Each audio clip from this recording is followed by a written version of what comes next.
ಒಂದಾನೊಂದು ಊರಿನಲ್ಲಿ ಒಬ್ಬ ಸಾತ್ವಿಕ ರಾಜ ಇದ್ದ. ತನ್ನ ಎಲ್ಲ ಸಾತ್ವಿಕ ಗುಣಗಳ ಜೊತೆಗೆ ಆ ಊರಿನ ಪ್ರಜೆಗಳನ್ನು ಬಹಳ ಪ್ರೀತಿ ಪ್ರೇಮದಿಂದ ಸಾಕಿ ಸಲಹಿಸ್ತಾ ಇದ್ದ. ಆ ಸಜ್ಜನ ರಾಜನ ಸಾತ್ವಿಕ ಗುಣಗಳನ್ನು ದುರುಪಯೋಗಪಡಿಸಿಕೊಂಡು ಅಲ್ಲಿರುವ ಎಲ್ಲ ಮನೆಗಳ ಶ್ರೀಮಂತರನ್ನು ದೋಚುವಂತಹ ಕಾರ್ಯ ನಡೀತದೆ. ಆ ಕಾರ್ಯ ಯಾರು ಅಂತ ಗೊತ್ತಾಗದೇ ಇರುವಾಗ ಅವರೆಲ್ಲರನ್ನು ಆ ಕಳ್ಳರನ್ನು ಸೆರೆ ಹಿಡಿಬೇಕು ಅಂತೇಳುವಂಥ ಅಪ್ಪಣೆಯನ್ನು ರಾಜ ಹೇಳ್ತಾನೆ. ಆ ಸಂದರ್ಭದಲ್ಲಿ ರಾಜ ತನ್ನ ಗುಪ್ತಚರರನ್ನು ಕಳಿಸಿ ಆ ತಸ್ಕರರನ್ನು ಹಿಡಿತಾನೆ. ಆ ತಸ್ಕರರ ಗುಂಪು ಇವತ್ತು ಧರ್ಮಸ್ಥಳಕ್ಕೆ ಆಗಮಿಸಿದೆ. ಅವರನ್ನು ಹಿಡಿದಿರುವಂಥ ಎಲ್ಲ ಭಟರು ಕೂಡ ಅವರನ್ನಿಲ್ಲಿ ತೋರ್ಪಡಿಸಿದ್ದಾರೆ. ಭಯಂಕರವಾದ ಕಳ್ಳತನವನ್ನು ಮಾಡಿದಂಥ, ದರೋಡೆಯನ್ನು ಮಾಡಿದಂಥ, ಆಚಾರ ಅಪಚಾರ ಅನಾಚಾರಗಳನ್ನು ಮಾಡಿದಂಥ ತಸ್ಕರರ ತಂಡ ಇವತ್ತು ಧರ್ಮಸ್ಥಳಕ್ಕೆ ಬಂದಿದೆ. ಈ ಒಂದು ನವರಾತ್ರಿಯ ಸಂದರ್ಭದಲ್ಲಿ ಈ ತಸ್ಕರರ ಕಷ್ಟ ಕಡಿಮೆ ಆಗಬೇಕು, ಅವರ ದಿನಗಳು ಮುಕ್ತಾಯವಾಗಬೇಕು ಅಂತೇಳುವಂಥ ಸೂಚನೆಯಿಂದ ಈ ಒಂದು ಶಿರಸಿಯ ಜಾನಪದ ನೃತ್ಯದ ಈ ಪ್ರಕಾರ ಇಂದು ನಿಮ್ಮೆಲ್ಲರ ಮುಂದೆ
ಪ್ರತಿಯೊಂದು ಯುದ್ಧದ ಮೂಲ ಸ್ವಾರ್ಥ, ಅದರ ಅಂತ್ಯ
ಪ್ರತಿಯೊಂದು ಯುದ್ಧದ ಮೂಲ ಸ್ವಾರ್ಥ,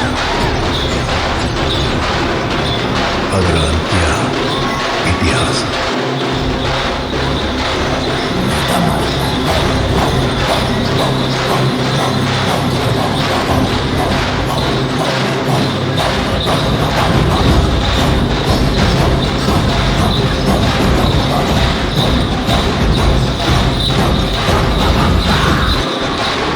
ಪ್ರತಿಯೊಂದು ಯುದ್ಧದ ಮೂಲ ಸ್ವಾರ್ಥ, ಅದರ ಅಂತ್ಯ ಇತಿಹಾಸ.